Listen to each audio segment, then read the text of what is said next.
presenta Venevisión, líder en opinión, por tu canal independiente, Venevisión. ¿Qué tal, amigos? Ya estamos listos para iniciar nuestra conversación con el diputado ante la Asamblea Nacional en representación de la Unidad, Marco Aurelio Quiñones. Gracias por acompañarnos. Gracias por la invitación. Es muy importante analizar lo que ha sucedido en las últimas horas ante la negativa del CNE de otorgar las planillas para la recolección de firmas en virtud de la revisión de alguna documentación. Ha habido una postura muy firme por parte de la oposición venezolana de seguir adelante con esta propuesta para procurar la salida del presidente Nicolás Maduro. ¿Qué es lo que se está haciendo en estos puntos de consulta que están desplegados a lo largo del territorio nacional? Bueno, lo primero que debo decirle a la gente es que el tema del referéndum ya es un tema de la unidad democrática, no solo de Primero Justicia, nuestro partido que fue precursor de ello, sino que la unidad lo ha asumido como un todo, como una de las grandes rutas que vamos a encauzar desde la Constitución Nacional, porque así nos lo permite la Carta Magna para nosotros propiciar un cambio de gobierno, que es lo que nos está pidiendo la gente donde quiera que vamos. Nosotros tenemos desplegados nuestros equipos políticos en todo el país para decirle a la gente que estampando su rúbrica le están abriendo las puertas al cambio en Venezuela. La gente con agonía en trina nos increpa donde quiera que llegamos, diciéndonos siempre que la necesidad de que un nuevo gobierno que garantice bienestar y progreso para la gente es inminente, que la crisis económica no la aguanta nadie. Y nosotros hemos planteado el referéndum revocatorio como uno de los caminos, como uno solo de los caminos que vamos a emprender, porque también vamos con la enmienda, también hay otros mecanismos que establece la Constitución Nacional y estamos en todo el país censando a la gente que va posteriormente a estampar su huella para principalmente el 1%, que es lo que nos pide el CNE para activar el referéndum revocatorio. En este sentido, ¿cuál es el balance? ¿Cuál es la actitud que observan ustedes en las personas, si están o no están dispuestas a firmar, en virtud de lo que ha sucedido anteriormente con la difusión de estas rúbricas y el impacto político que esto puede traer para cada ciudadano? Bueno, lo primero que puedo decirte con responsabilidad al país es que ese 1% lo tenemos, mira, pero por mucho. La cantidad de firmas que hemos recogido, gente de manera espontánea, gente de los sectores más humildes del país, firmando y diciendo, yo quiero firmar, yo quiero aparecer aquí una anécdota, que quienes somos sensibles ante la necesidad de la gente, me pegó mucho un señor que se me acerca en medio de una recolección de firmas que hicimos en el municipio de Anaco, en el centro del estado de Anzoátegui, y me dice, déjame firmar, hijo, déjame meterme en este paquete porque tengo un mes que solo como una vez al día. La gente sabe que la necesidad que hoy se está pasando, que la crisis que se está viviendo en Venezuela necesita que se le ponga punto final, y el referéndum revocatorio es sin duda alguna un mecanismo para ello.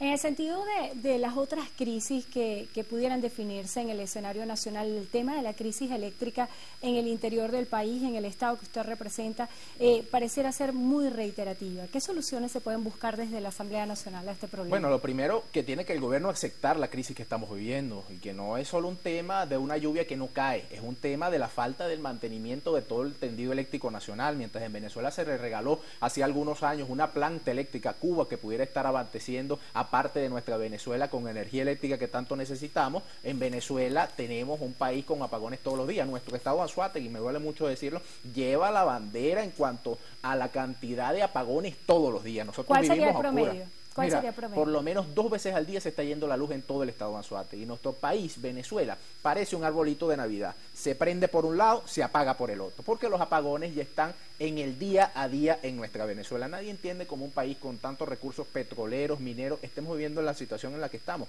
Cuando no estás viviendo un apagón, estás haciendo una cola. Cuando no, estás pegado al grifo a ver si cae una gota de agua, porque hasta eso escasea en nuestro país. En el centro del estado de Anzoátegui, en Trina, en Anaco, que el gobierno sacaba una propaganda que decía que era el corazón gasífero de América Latina. La gente vive con una bombona de gas del timbo a tambo, viendo dónde llena la bombona de gas en unos estados donde los mechurrios ya no hayan a dónde llegar de la cantidad de gas que se quema y se desperdicia.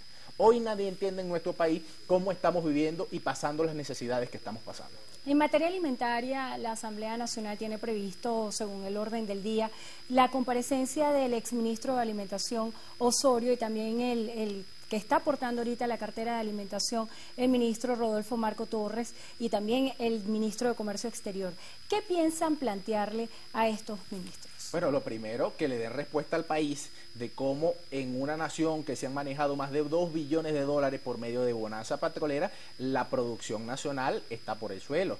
¿qué pasó con la cantidad de empresas que expropió el gobierno que hoy no se consigue? Porque si el tema es la guerra económica, yo pudiera llegar a cualquier supermercado de Venezuela, pararme frente a un anaquel y ahí debía conseguir harina Juana, café Fama de América, aceites Diana, que esas empresas están en manos del gobierno porque las expropiaron, pero no se consigue. Entonces el cuento de la guerra económica ha sido desmontado por la misma gente que no consigue los productos que debería estar produciendo el gobierno.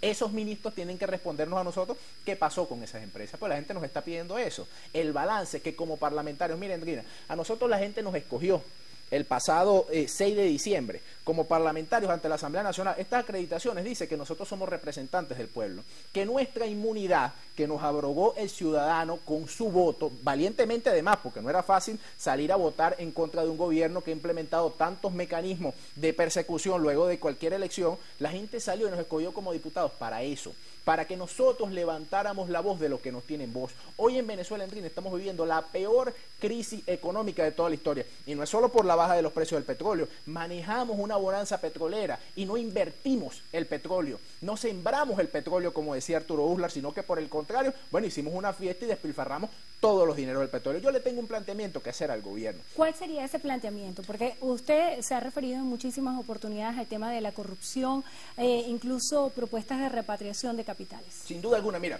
en este país se han manejado, como te dije, más de 2 billones de dólares por causa de renta petrolera. ¿Dónde están esos dineros? Yo no tengo por qué dudar.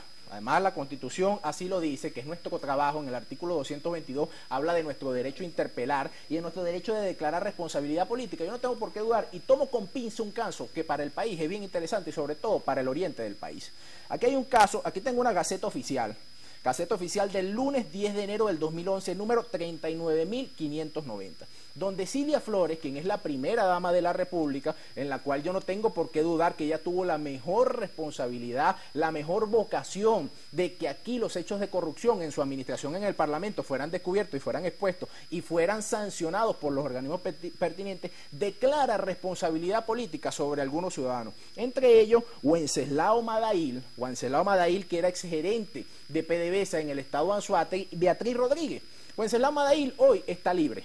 Hoy lo que desde ese parlamento emanó, lo que dijo Cilia Flores, no lo dije yo, es más, presidente, esto lo dijo su esposa cuando era presidenta del Parlamento Nacional, parlamento del cual hoy yo formo parte, y ella declaró, firmó responsabilidad política sobre este ciudadano y le pidió a la Fiscalía que se abocara a una investigación. ¿Dónde está el resultado de esa investigación? ¿Cómo es posible que en este país tanta plata que ha pasado por PDVSA, porque nosotros vivimos inminentemente del petróleo, solamente de petróleo, porque nunca diversificamos la economía nacional? ¿Cómo es posible que tanta plata que se ha manejado no se consiga? Y es por eso que yo le planteo al presidente de la República, presidente, yo no estoy planteando aquí la caída del gobierno, hay unos mecanismos que la Constitución nos permite y que nosotros de esta Constitución vamos a emplazar. ¿Qué le planteo yo, presidente? Mire, nosotros hemos aprobado en el Parlamento Nacional una ley para garantizar cestatique de alimentación y de medicinas al adulto mayor. El presidente dice que no hay plata, lo dijo cuando fue a presentar la memoria y cuenta. Bueno, presidente, a lo mejor esa plata que hace falta para pagar esos cestatiques está en la cuenta de algunos corruptos en el mundo entero. Vamos a meterle la lupa a PDVSA, porque ahí se han otorgado cantidad de contratos, muchos de ellos a dedo, a discreción de los gerentes de turno. Vamos a meterle la lupa a estos casos, presidente, porque es posible, y uno lo lee en internet donde quiera que se mete, que algunas de esta gente vinculadas al sector petrolero nacional tenga propiedades, tenga plata en cuenta. Bueno, vamos a recuperar eso para los venezolanos, vamos a repatriar ese capital, y yo no tengo por qué decir que de pronto ese es de usted a lo mejor ni siquiera tiene que ver con eso, pero vamos a meter la lupa allá abajo, en la provincia de la provincia, en Anaco, en Freites, allá donde la industria petrolera, allá en la faja petrolífera del Orinoco, donde esos gerentes hacen y deshacen a su voluntad. Aquí está este caso. Yo este caso además lo voy a complementar con algunas cosas que, emulando las palabras del gobierno, unos patriotas cooperantes me han entregado para presentarlos ante la Comisión de Contraloría de la Asamblea Nacional. En este caso, en el señalamiento que usted hace, dice que hay una sanción política. ¿Cuáles serían los argumentos para esta sanción política? ¿Está vinculado al tema de la corrupción? Sin duda alguna, corrupción. Se toma un caso de muchos que se ha denunciado y de inmediato, de línea, se declara corrupción en el caso y se pide a la Fiscalía, a la Contraloría que se aboque a hacer las investigaciones y aplicar la sanción. Pero como digo, a lo mejor dudan de un joven de 28 años, diputado de la oposición, desde el gobierno, diputado de la Unidad. No, presidente, esto lo firmó la primera dama de la República en su clara voluntad porque a la corrupción se le pusieron para parado cuando ella era presidente del Parlamento, por lo menos en este caso. Bueno, presidente, vamos a abocarnos a esto. Y yo me pongo a la orden, presidente. Si usted quiere una reunión con nosotros, en mi caso particular, que yo como diputado vaya a Miraflores, a donde usted quiera, a entregarle todo lo que a mí me han entregado al respecto. Porque quizá a esa señora que me conseguí el sábado en el mercado municipal de Anaco, que me dijo que tenía un mes que solamente comía una sola vez al día, a lo mejor a esa señora le resolvemos su problema repatriando capitales venezolanos que están en el mundo entero. Y ojo, Andrina, uno lee, porque no solo todo lo dejamos aquí, uno lee en internet que algunas personas se presentan en el exterior, algunos en Estados Unidos y otros, colaboran con los gobiernos, entonces no, se declaró culpable y le dejan su fortuna ahí tranquilita. Eso no puede ser, eso no es negocio para Venezuela, ni es negocio para el pueblo venezolano que se está comiendo un cable. Esa gente tiene que pagar y ese dinero tiene que volver a Venezuela. Desde el punto de vista legal, ¿cómo instrumentar esta propuesta para que exista la repatriación de capitales? En el Parlamento estamos planteando una ley para la repatriación de capitales, pero el presidente de la República tiene que ponerse al frente. Endrina, en el país la percepción que existe, presidente, es que el gobierno es como un carrito a control remoto y que no es usted precisamente el que maneja ese control remoto. Presidente, si usted sale en una cruzada para esclarecer estos temas, el país va a cambiar su percepción, porque aquí nosotros vamos a encaminar mecanismos para el cambio, pero antes de eso hay un pueblo pasando necesidades y muriéndose de hambre. Llegó la hora, presidente, de ponernos en los zapatos de la gente, de esa madre que desde las 3 de la mañana está haciendo una cola y que necesita que nosotros, como diputados del cambio, levantemos la voz y digamos ante el país lo que ellos no pueden decir. Bueno, le damos las gracias al diputado ante la Asamblea Nacional en representación de la unidad, Marco Aurelio Quiñones. Gracias por estar con nosotros hoy en Entrevista Venevisión.